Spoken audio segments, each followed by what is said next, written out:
You know, we all remember the red pill and the blue pill. It's iconic. But what if that choice wasn't just about reality versus illusion?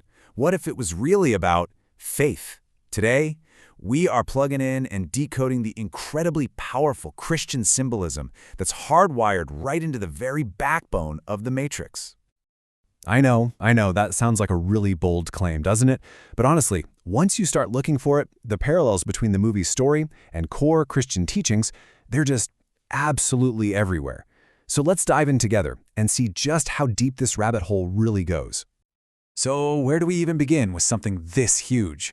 Well, you gotta start with the hero, right? The man himself, Neo. And that name, it's not just some cool hacker handle, it's an anagram for the One.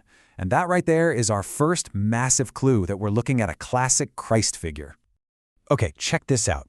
Neo's entire journey lines up almost perfectly with the central story of the Gospels. First, he's the prophesied savior. The oracle has been telling everyone that the one is coming, the one who will end the war. Second, and you can't get more obvious than this, he is literally killed by Agent Smith, only to be resurrected by the love and faith of Trinity. That's the moment he truly becomes the one. And finally, in the end, he makes the ultimate sacrifice, giving his own life to save not just Zion, but all of humanity.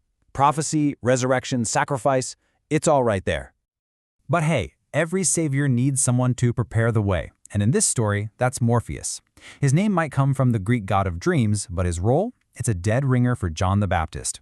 He is the forerunner, the true believer whose faith in the prophecy is just unshakable. He's the one who finds Neo and guides him.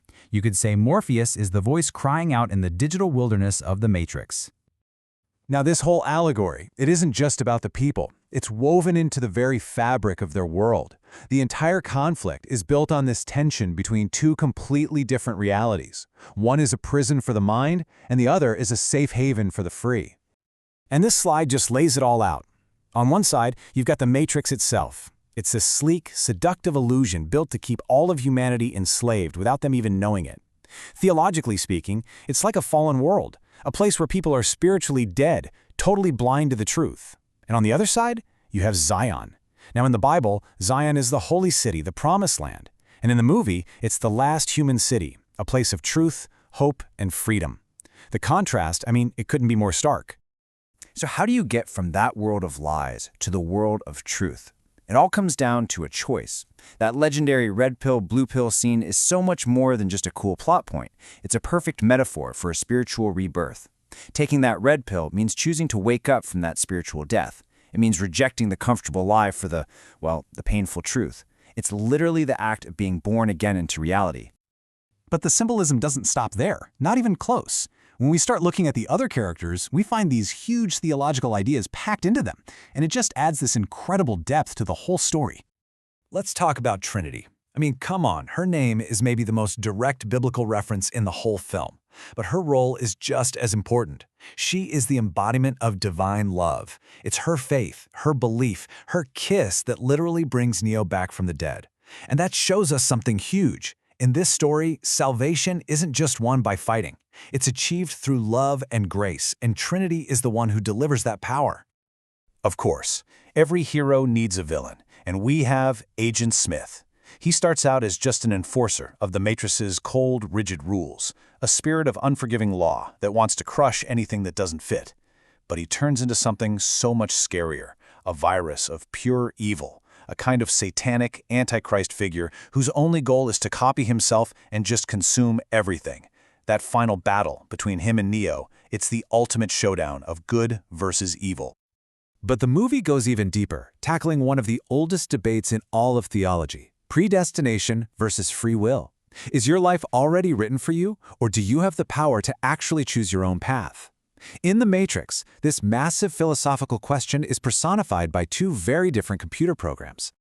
This table just nails it. You have the architect, who represents cold, hard logic, a view of God as this master programmer who sees humanity as just a glitch in the system that has to be controlled. He's all about predestination. But then you have the oracle. She represents mercy, wisdom, and guidance. She never gives you a straight answer, does she? She helps people find their own, because she believes that human choice, especially choices made out of love, can break any system. It's a brilliant way to show this ancient struggle. So when you strip away all the slow-motion bullets and the mind-bending action scenes, what is this story really trying to tell us? What are the core values that are coded into the heart of this movie? Well, it really boils down to these key ideas. You've got sacrificial love, the kind Neo shows at the very end. There's faith in a truth that you can't see, but you just know in your gut is real. There's hope for a salvation that seems absolutely impossible. And maybe most important of all, there's this profound belief that a hard, painful freedom is 1,000,000 times better than a comfortable, easy life as a slave. These aren't just movie themes, you know? They're core ideas of the Christian faith. Now, of course, it's important to say that this isn't just a Christian text.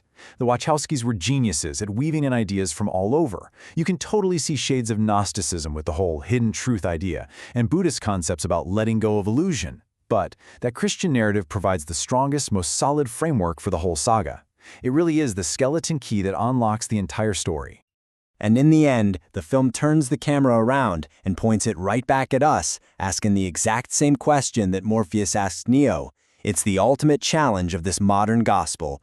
Do you choose the truth, or do you choose comfort? Are you ready to be reborn? The choice, as always, is yours.